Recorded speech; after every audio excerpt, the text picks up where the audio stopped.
So today with us is Anne-Marie Melster. She is an interdisciplinary art curator.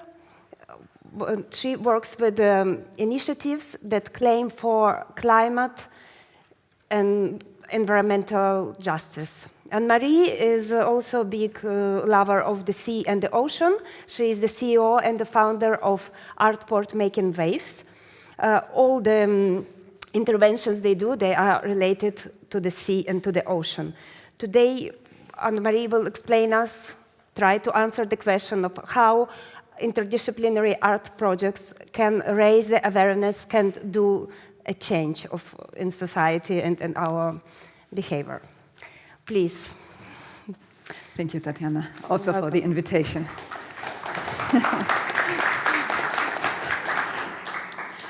I created Artport Making Waves almost 20 years ago with my co-founder. She's based in New York, she's Swiss.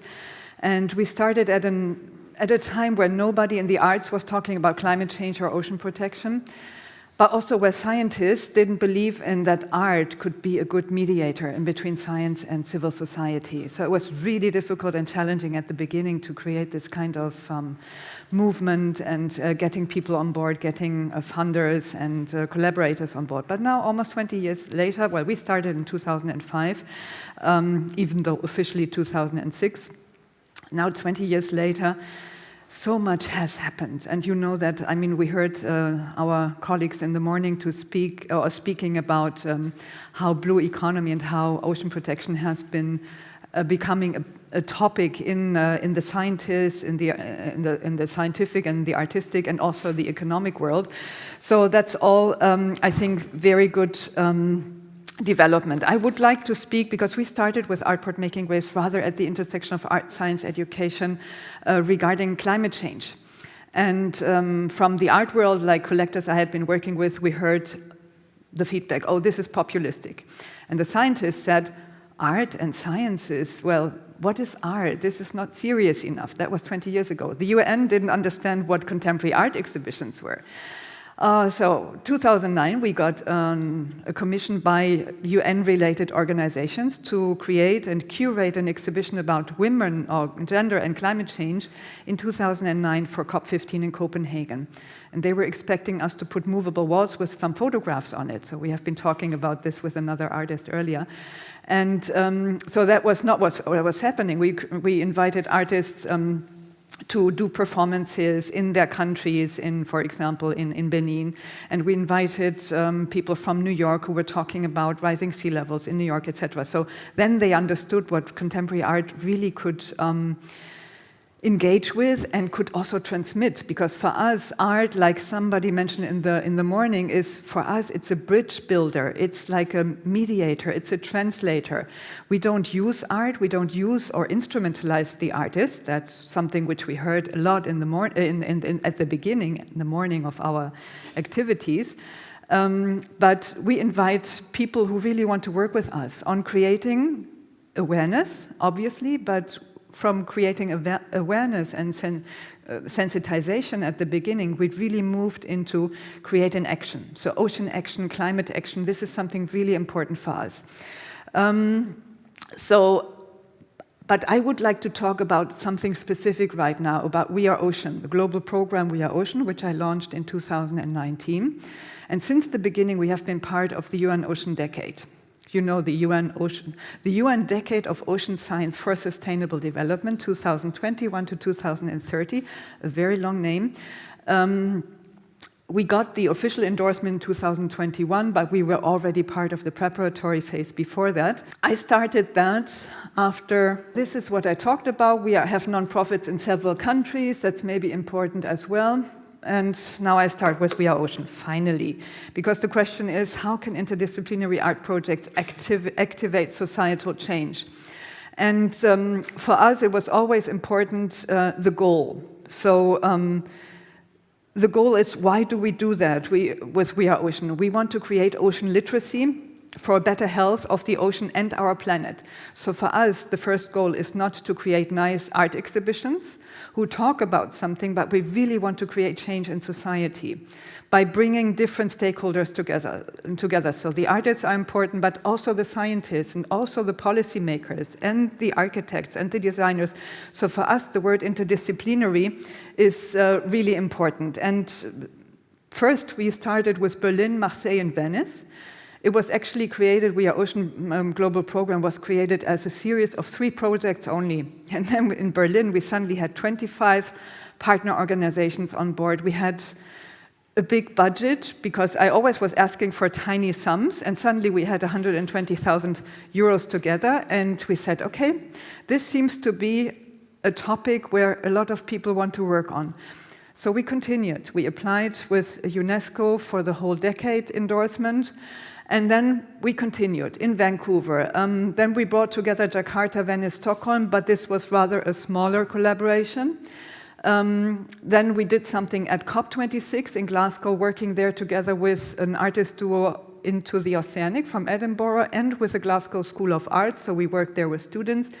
We did something at the opening week of the Venice Biennale last year where I was gathering all the artists and scientists working on We Are Ocean already until that moment, in a beautiful palazzo, which is owned by the National Research Council and ISMAR in Italy.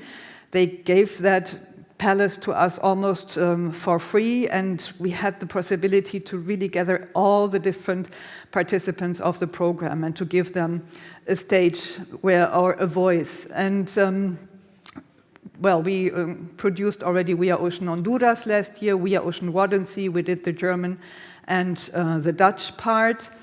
We are right now into developing the Danish part. We did We Are Ocean Montreal, a commission by WWF for the COP15 Biodiversity Conference in Montreal last year. So just to give you an overview that when you start something which has like really which is a powerful instrument to change something in society, you get a lot of like-minded people on board. And this is, I don't only want to talk about the project, I also want to talk a little bit about the psychology and the philosophy of a project, which is really important because we are sitting here in a room because we want to change something. We don't only want to, shower ourselves with, oh, I'm so smart and intelligent and beautiful, but we are really here to change something, I believe, because most of the people I've been talking to here in this room, they are really on this journey. And you have to look for the like-minded people. You have to look for the organizations and persons who are speaking your language, because then you can become powerful. And that's what happened to us by coincidence. Of course, I was wishing for it. And also meeting Tatjana, for example, that was also like something like this, coincidental, but also maybe meant to happen. And then you create something out of a tiny little project, which becomes a global program. And our main participants, of course, are the young people, because we want to create youth empowerment. But then there are also all the other generations and all the other stakeholders who are important. We have the UN delegates who are participating in the COPs, in the IUCN World Conservation Congress, etc. We always think, well, the UN delegates, they already know everything. They are working on this topic for many years. But then you realize they are working on their tiny topic, but the consciousness sometimes is not existing, the consciousness for biodiversity or the consciousness for ocean protection, or they don't even know about their positive impact. Sometimes you have to bring back the delegates to what they really did, for the good things they did, because sometimes they don't even know that in New York, for example, the Hudson River in the last 20 years has changed tremendously towards the positive. Suddenly there is plankton again in the Hudson River, and the UN delegates don't know about this. So it's for us not only bringing knowledge, scientific knowledge, to young people in schools and universities and making them identify with the topic through participatory projects. Oh my God, you want to see images, I'm sorry. So, long text, I talked about this already. These are the outcomes. So we did we produced films, we produced a theater piece, we produced an interactive map, walking tours, installations and performances. So our work is different. We don't only create photography and videos and paintings and the typical artwork. You in the room, you know what contemporary art means, but sometimes people don't know that. They think we are inviting artists who are creating plastic sculptures with plastic garbage found on the beaches. No, this is not what we do, because we don't go to the end of the problematic chain, you know, cleaning the waste of other people. We go at the beginning. We want to work with people thinking about how can we change our behavior, how are we important, you and I, not only the big policymakers and the corporate CEOs, but also we as normal citizens. How can we change something? How can we contribute to a systemic change? This is why I loved the speech of Ignacy and Carol in the beginning, because they are aware that a systemic change is needed. It's not only that we change a tiny little bit, but that we are part of a bigger systemic change. So we curated as well a film program where we invited quite famous contemporary artists.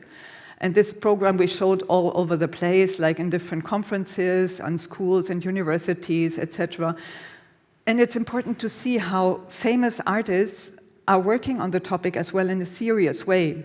So they speak also about noise, underwater noise, about the migration problem in the Mediterranean, forensic oceanography, for example, to a green fort, about extinct species which are endangered species, etc. And this was like to accompany some of the projects which we had implemented in different places. That's the film program. Then we come to Berlin, because you want to see images and you want to see what we did so far. So this was Berlin. The first one, We Are Ocean, Berlin, Brandenburg. We just published the first book, and who wants to can have a look at the book. It's really a beautiful and impacting book, I think, which we did. We invited Lisa Rabe. She is a German artist based in Berlin, and we work with 3 different schools, inside of Berlin and outside of Berlin. So we really built the bridge between the countryside and the big city of Berlin. And here we were at the school outside of Berlin, and the artist, together with a scientist and us, we went to the schools and we talked about ocean literacy. So all the different topics which the kids were interested in. Of course, the kids, the first thing they wanted to talk about was plastic pollution. And we said, oh God, we have to continue there again, but we tried to build a bridge as well to all the other topics.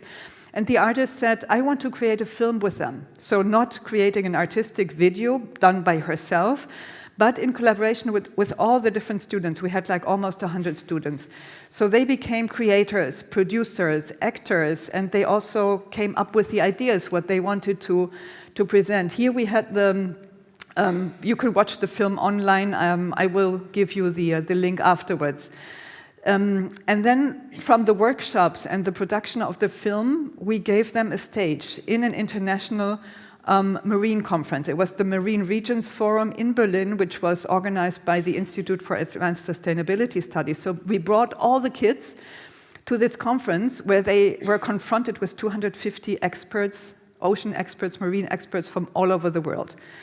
Some of them, they didn't speak English. And so we had like translators who were building the bridge between the students and the officials. We had like a lot of ministers from the German government. We had a Nigerian environmental minister. We had scientists from India, people coming from all over the place.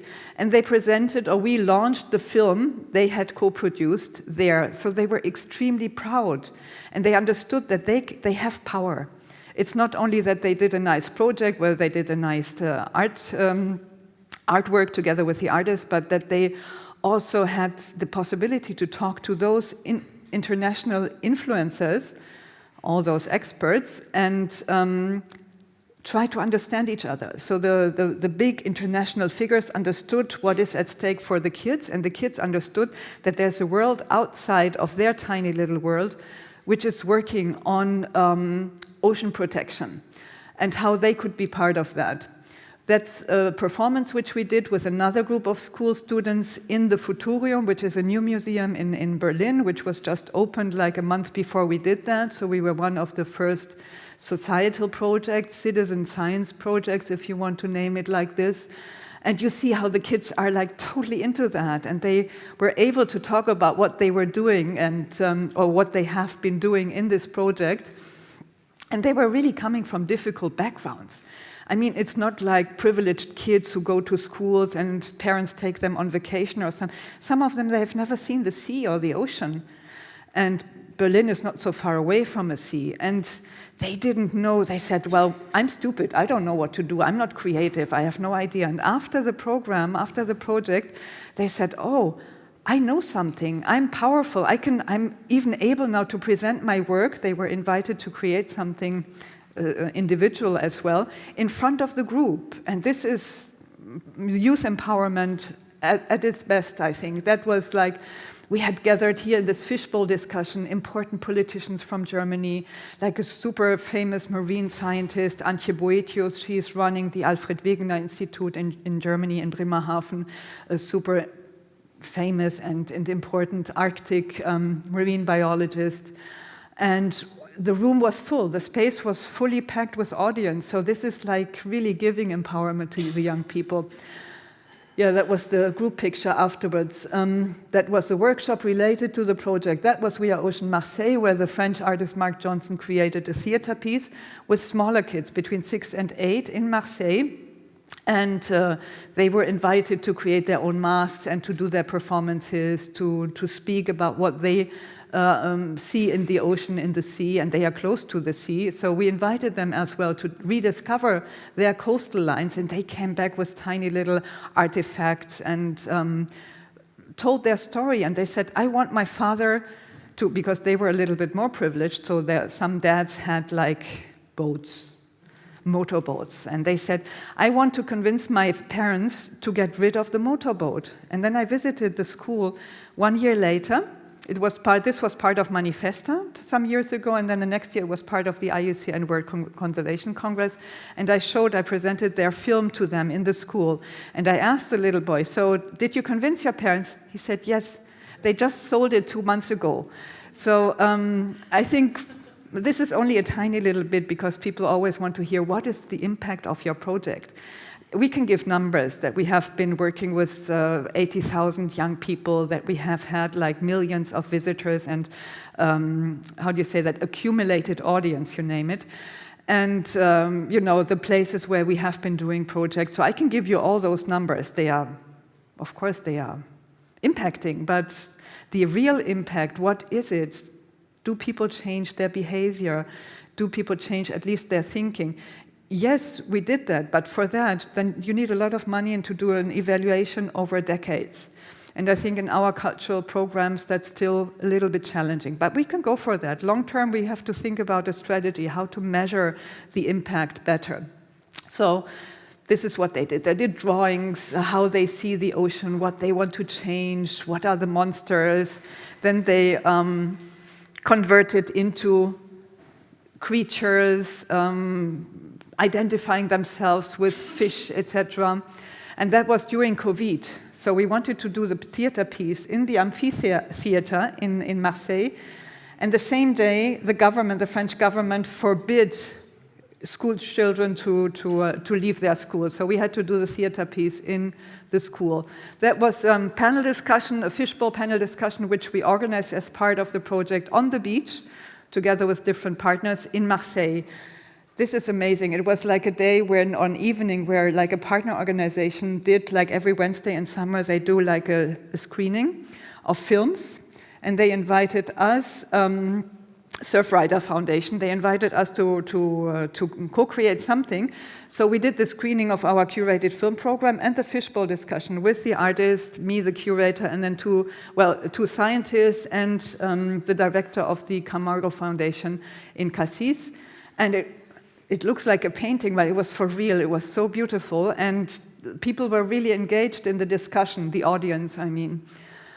That was an online event which we did that was important during the pandemic, of course, to be still active, but in this case online, and we gathered the artists from those 3 different countries and cities. We are Ocean Venice with the artist Barrena Bianca. It happened also during COVID, but they were able to do specific walks and to bring also the young students they were working with they created this virtual map, but they also brought a group of students to the salt marshes, because in Venice, a lot of people, they don't know that the salt marshes in the lagoon, they are contaminated, but on the other hand side, they are still sources for food, and not only seafood, but also grass and all sorts of vegetables. And so they brought the students in different walks to the salt marshes, and they brought back things, and they were talking about the story, about their encounter. And we brought them also to the Palazzina Canonica last year for the opening week of Venice Biennale, where they could talk about what they had experienced. So giving them a stage again. So here another online talk, connecting all the different spots all over the world. That was We Are Ocean Vancouver happening during the pandemic. We had so many schools on board, like 700 students. We couldn't go there physically. So one of the artists, Olivier Salvas, and the other artist is Cis Tuitonatuis, or Tuitonatsis. She is indigenous from British Columbia. They created an app so that we could engage all those students, at least virtually, in the surrounding of Vancouver, linking the land side and the ocean side of this whole coastal area, and how this is interdependent. So they were talking about, of course, the damages colonialism had done to the coastal zones, which is really important when you speak with and about indigenous art. And she's called the plant diva. She knows everything about medicinal plants in that area. So she was talking about her ancestors and the whole story, the whole history of the coastline. And so yeah, that was the app which we created, and then we engaged the people after the pandemic as part of the Vancouver Biennale, who commissioned that project to us in an art walk, like a biennale, and the Vancouver Biennale created this tour of a biennale and a walkernale. So they brought people walking or biking to specific spots, which the artist had positioned, specific spots which were talking about a very interesting story of Vancouver. And they were able to draw something, to take pictures, to take videos, and send it back through the app. So that was this interactive part. And we invited Cis to be part of the official opening conference of the UN Ocean Decade, which was also taking place online. That is We Are Ocean Wardency, the German part, where we worked with a school in a very small town on the North Sea coast of Germany. And Insa Winkler, the commissioned artist, she wanted to speak about those fish trap fishers. I don't know if you remember those. This is like natural material made of willow branches, where fishermen the Wadden Sea, it has high tide and low tide. So the fishermen, they brought in those fish traps when there was low tide. During the high tide, they were fishing crabs, and in low tide, they went back again and took out the North Sea shrimps, they are called, Nordseekrabben in German. And so we built, with those willow branches, we built those traps and did a performance. We went into the mud flat, we positioned them, then next day we went in again to see the results of what the flood had done to those fish traps. And the funny thing is, always, those kids, they are living close to the sea, and in this case, it's a very important biodiversity or biodiverse system, the Wadden Sea in the north, which is linking Denmark with Germany and the Netherlands. And some of the kids, they have never done like a mud flat walk, and I grew up there. This is also one part of my story, why I am so in love with the ocean, because, I mean, Carol, she might identify the same way like me with the sea in this case. I grew up there. I was horseback riding when it was low tide. I was training for races, etc. We went swimming every day when it was high tide, and so I identified with that. But the kids today, they didn't. And when we did this project with them, at least 50%, they said, oh, I didn't know that I'm living in such a beautiful landscape. I didn't know about the importance of the Wadden Sea in the overall, planetal structure. So I just wanted to show you the small trailer of the film which she created. Usually arrive at a certain place in the Wadden Sea. Together with the students of the Durham Comprehensive School, we embarked on a journey of discovery to vividly recreate the many aspects of fish trap fishing through artificial traps. Ich würde mir wünschen, dass Fischernetze, die auf den Meeresboden kommen, nicht benutzt werden dürfen. Ich finde, dass die Politik deutlich zu wenig für die Umwelt macht und viel Geld, was man dafür einsetzt.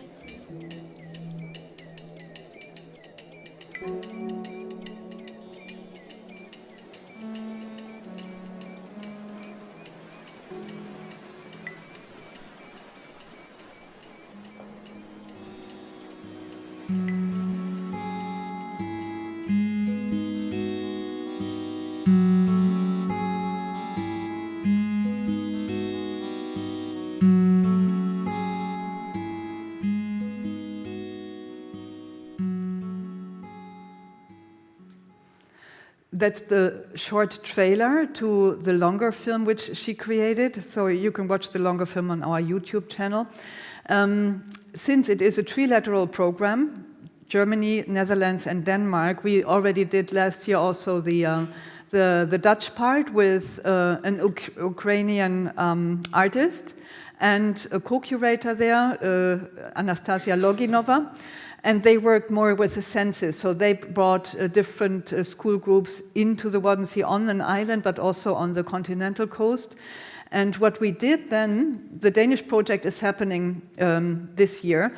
I forgot one image, because after those projects, we brought the kids to the trilateral Wadden Sea conference, which took place in northern Germany in November, where they could present their work, where we presented the installation of the North Sea shrimp, where we did a fishbowl discussion, where they talked about their experiences. It was a little bit challenging because the German kids didn't speak very well English, the Dutch kids neither, so we did a mixture. This was Honduras last year, where we worked in a place which is not even existing on Google Maps. Which was really interesting. Those kids, those families, they live the most sustainable life. I'm going to be finished in 2 minutes. So we worked with 2 Honduran artists and 1 Swiss artist, because we wanted to bring Switzerland into Honduras and the other way around. And then we had We Are Ocean Montreal, which we did for COP15 Biodiversity, commissioned by the WWF, where we invited again Tuito Natsi-Swiss, and she did a performance about plants, about the riparian zone, which is the zone in between land and ocean, and about British Columbia and the different sea creatures which are endangered there. And there we really sensitized the delegates. It was really amazing, their reaction. We didn't expect that, actually. This is the book, We Are Ocean, Berlin and Brandenburg, which I mentioned before. So it came out of the printers, and who wants to look at it, it's bringing everything together, not only the story of We Are Ocean, but also Artport. And these are the projects which we have right now in the pipeline. One of them is We Are Ocean Mallorca. Some of our partner organizations are here today as well, and I'm really happy about that. And we are planning something big for Mallorca, but also for Barcelona. We will speak about that later. And these are all the partner organizations. So you see, it's a lot of work to bring all those people together. So Tatjana knows, everybody knows, but at the end, it's fruitful because we see the changes in the kids, but also the delegates and among us as well. Because when I started 20 years ago, we couldn't fill a room like this. Impossible. Art, science, education, climate change, ocean protection. Nobody really cared. So thank you, Tatjana, for inviting me, and thank you for listening and your interest.